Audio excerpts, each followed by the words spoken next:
Bonus 353, c'est la suite logique de l'épisode 353 et il nous reste des choses à raconter.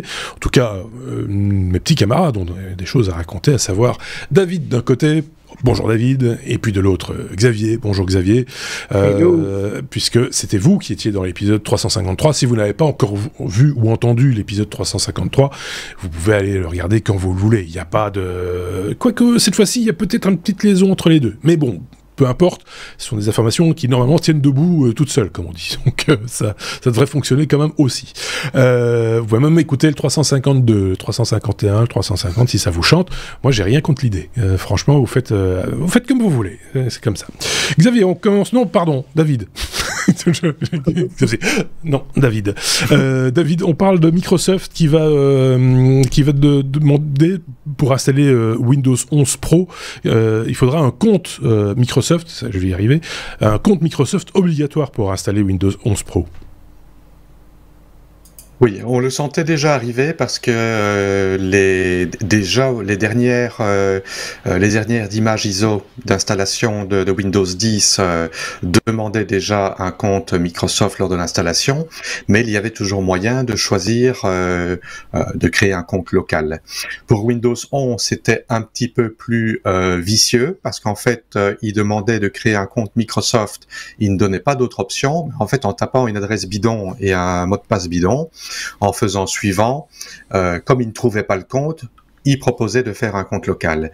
Mais apparemment, ça va être rectifié bientôt. Enfin, ça va être forcé. Ouais. Il faudra avoir un compte Microsoft pour pouvoir installer Windows. Ça veut dire pas simplement pour l'utiliser, mais pendant la procédure d'installation, il faudra avoir ou créer un compte Microsoft. Alors bon, qu'est-ce qu'il y a de mal à ça? On va dire dans un sens rien. Ça permet d'avoir accès à OneDrive d'Office qui permet de faire des sauvegardes dans le cloud.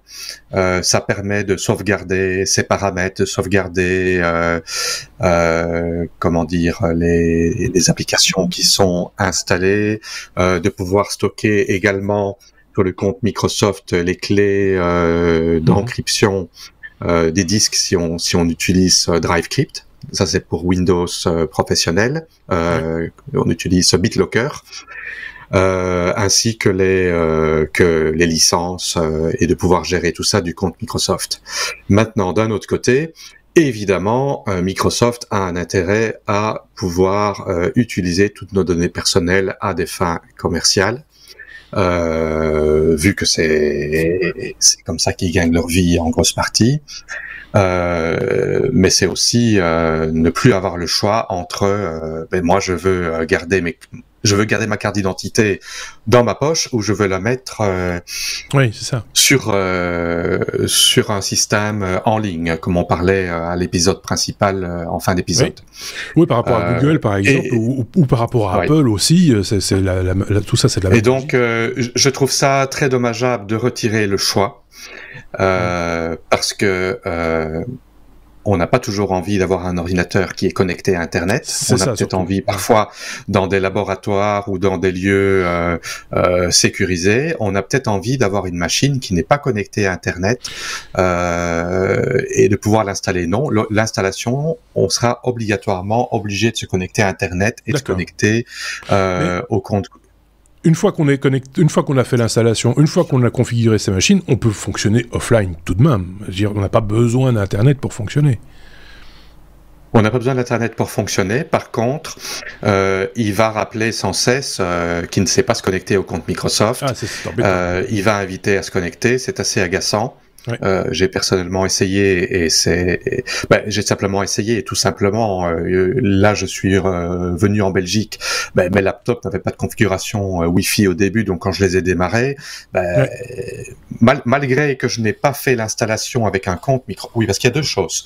On peut avoir un compte Microsoft installé pour pouvoir installer les applications et tout ça du Microsoft Store, mais on peut également avoir se connecter à son PC via un compte Microsoft plutôt que d'un login et un mot de passe. Et là, un des avantages, c'est que quelqu'un qui a oublié son mot de passe et qui n'arrive pas à s'en rappeler, s'il a un compte Microsoft, en récupérant le mot de passe du compte Microsoft lui permet de récupérer l'accès à son compte. Oui, c'est ça. Ça, c'est un avantage quand même. Donc, voilà. Faut le voir comme ça, quoi. Xavier, un avis là-dessus rapidement ou pas? Bah écoute, il a tout dit. Je me demande juste en pratique comment ça va être pour les installateurs, les professionnels qui installent des ordinateurs pour leurs clients. Alors on sait qu'il y a des modes qui permettent d'installer ça et finalement qui finalisent la configuration pour les clients. Mais quand on veut aller plus loin et vraiment configurer l'ensemble du PC pour le client, ça va peut-être être un peu moins pratique du coup. On verra. Est-ce qu'il ne va pas justement pour les professionnels avoir des outils pour créer des distributions en gros qui permettent il en existe déjà. Ça existe déjà, mais parfois tu veux aller plus loin et tu veux vraiment préconfigurer l'ordinateur pour que la personne n'ait plus rien à faire du tout. Plus rien du tout. Et voilà, ça sera sans doute plus gênant. Oui, donc, voilà, il faut passer à Mac. Hein. Qu'est-ce que tu veux que je te dise? Ou à Linux. Je ne voudrais pas m'embrouiller avec qui que ce soit. Ok, bon, allez, on passe à la suite parce que je vous rappelle qu'un bonus, c'est 15 minutes maximum. Flight Simulator fait plaisir aux fans de Maverick, Xavier. C'est vrai que c'est la sortie cette semaine, en tout cas, ça dépend quand vous nous écoutez. Donc là, maintenant, ces temps-ci, il y a le Top Gun 2 qui sort qui est sorti. Alors, en Belgique, je crois que c'est le 27 mai. Alors, ici, c'est une annonce qui avait déjà été faite lors de l'E3 2021. Comme quoi, il y avait une extension qui va sortir pour le très connu, très apprécié Microsoft Flight Simulator. Donc, on parle assez peu de jeux vidéo ici. Ici, c'est un jeu vidéo, mais c'est beaucoup plus que ça. C'est une réelle simulation de vol avec, pour les fans de Maverick, une extension dédiée à Top Gun. Alors, on n'en sait pas beaucoup plus, mais on va certainement pouvoir piloter les avions du film avec un niveau de qualité. Si vous avez vu les dernières images, ça fait un moment que je n'avais plus regardé des images de Flight Simulator, mais c'est vraiment impressionnant. On arrive à un rendu qui est quasiment cinématographique. Voilà, donc les fans de Maverick vont pouvoir essayer de reproduire les combats et les prises de vue qui ont été faites dans le film. Contre toute attente, j'ai lu une critique juste avant d'entamer ici l'enregistrement. Il paraît que c'est pas mal, le Top Gun 2, si on exclut les dialogues. Mais ça c'était oui. En fait, il y a très peu d'images de synthèse. Ils ont vraiment capté les images dans le cockpit, la réaction des comédiens et des pilotes dans le cockpit. C'est hyper réaliste et il paraît que c'est vraiment bien filmé. À ce niveau-là, c'est une vraie réussite, paraît-il. Mais moi, je l'ai pas vu. J'ai voulu à un moment faire l'école royale militaire pour être pilote de chasse. Évidemment, mes lunettes m'en ont empêché. Mais Top Gun est encore aujourd'hui le premier, une des références en termes de prise de vue aérienne. Déjà, à l'époque, il a été très longuement inégalé. Alors que c'était... Aujourd'hui, quand on le regarde, c'était quand même très répétitif et très voilà. Mais ça, tout. Alors, je parle pas du scénario, je parle vraiment des prises de vue. Et petit rappel, l'extension est gratuite. L'extension pour Flight Simulator est gratuite. Si tu regardes bien le film, je pense qu'il y a la même scène qui est utilisée 2 ou 3 fois, mais en les inversant systématiquement. C'est la même image en fait, mais qui a été inversée à 2 ou 3 reprises. C'est un peu, à un moment donné, quand t'as l'œil, ça devient un peu casse-pied. Mais bref, passons à autre chose. On va parler de deux drivers open source pour Linux, David. Voilà. Donc, comme je le mentionnais... Allô ? Oui, on t'entend, mais avec un peu de retard, 12 minutes à peu près. Avec un peu de retard, désolé. Donc je disais, oui, comme je le mentionnais dans l'épisode principal avec la nouvelle de l'algorithme de protection de minage qui a été craqué. Le groupe qui avait attaqué Nvidia, qui leur avait volé leurs données, avait fait plusieurs requêtes. Une, c'était de désactiver le LHR, et une deuxième, c'était que Nvidia sorte leur driver en open source. Et Nvidia sort leur driver pour Linux en open source.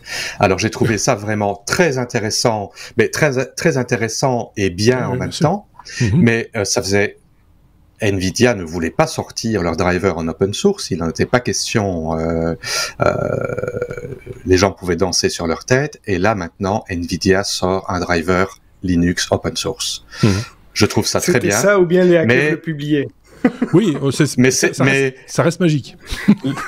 La combinaison des deux nouvelles et le hack récemment et les requêtes des hackers, je trouve que ça fait beaucoup pour être juste une coïncidence. Oui, c'est ça. C'est évident. On n'a pas payé. Mais on va le faire quand même. Parce qu'on a, voilà.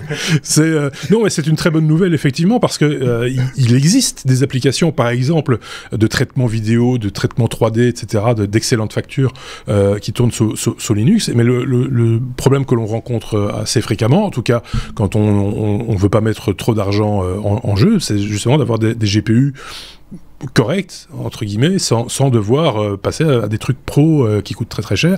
Et là, ça va ouvrir des perspectives à plein de gens qui vont pouvoir se faire une bonne configuration qui est en restant dans l'univers Linux qu'ils chérissent tant. Donc ça, c'est une bonne nouvelle. Et le fait que ça soit open source va permettre éventuellement à des gens qui sont un peu je veux dire, qui ont le nez fin, de pouvoir débusquer des bugs et d'avoir un driver bien stable sous Linux. Ça va profiter à tous les utilisateurs de Linux. Pour ceux qui sont les plus aguerris, quoi. Là, ceux qui ont vraiment ceux qui savent, quoi. Je vais y arriver. Xavier. D'habitude on fait des anniversaires, on fait la séquence vieux con, c'est souvent comme ça qu'on fait. Ici c'est un clap de fin pour un produit Apple. Ça arrive pas tous les jours, donc il faut quand même le signaler. C'est un produit qu'on connaît tous, mais c'est pas sûr que vos enfants, eux, le connaissent. Donc, en fait, c'est l'iPod. L'iPod a un peu plus de 20 ans. Il avait été introduit en octobre 2001 par Steve Jobs. En 2014, ils avaient déjà arrêté la production du modèle tout à fait classique. Il y avait un gros bouton qui était d'ailleurs breveté, avec cette espèce de cercle avec les boutons play, fast forward, etc. sur les côtés.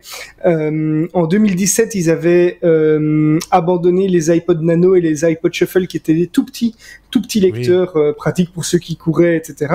Et puis on a eu l'iPod Touch qui ressemblait, en fait c'était une copie conforme de l'iPhone premier du nom et qui ne servait que à tout sauf à tout ce que l'iPhone faisait, sauf le téléphone, en gros, dédié à la musique. Et cet iPod Touch a été mis à jour avec son écran tactile pour la dernière fois en 2019. Alors, j'allais dire Google, mais c'est pas ça. Apple a annoncé qu'ils allaient stopper la production, et donc l'iPod va mourir d'une belle mort, puisqu'ils vont arrêter la production, et quand il n'y en aura plus, il sera plus vendu. Oui, c'est ça, voilà. Moi, j'ai eu un iPod Touch, j'en ai eu un. Moi, j'ai été cambriolé, donc un cambrioleur est parti avec. À mon avis, il pensait que c'était un iPhone. C'était un chouette appareil, franchement, c'était sympa, et je l'aurais encore gardé, je pense, que quelques années si on ne me l'avait pas volé, parce que c'était un chouette appareil. Et puis, la popularité du classique, certains, même après la sortie de l'iPod Touch, auraient bien mis un billet en plus pour avoir un ancien, un classique, parce qu'il avait une certaine gueule, ça pesait son petit poids, on le sentait bien dans sa poche, et c'était voilà, c'est ça qui a démocratisé aussi la musique, en gros l'usage de la musique, et de pouvoir dire j'ai pas à choisir entre mes 3 ou 4 CD préférés quand je pars en vacances, je peux partir avec toute ma collection Et ça a contribué très très fortement au succès d'Apple. Je veux dire, l'iPod, pour moi, si Apple a été autant utilisé par les jeunes, etc., quand je dis les jeunes, c'est plutôt ceux qui ont maintenant déjà 30-40 ans à l'époque, et qui utilisent tous des Mac maintenant, je pense que c'est en partie à cause ou grâce à l'iPod. Il je nous disais en reste 5 secondes. Oui, 5. J'ai eu un Apple Touch également. Ça a été mon premier et mon dernier appareil Apple. Ah ben voilà, c'est dit, ça valait vraiment la peine d'être dit. Merci beaucoup David, merci Xavier, c'est la fin de ce bonus évidemment. On se retrouve la semaine prochaine, passez une très très bonne semaine. À très bientôt, salut.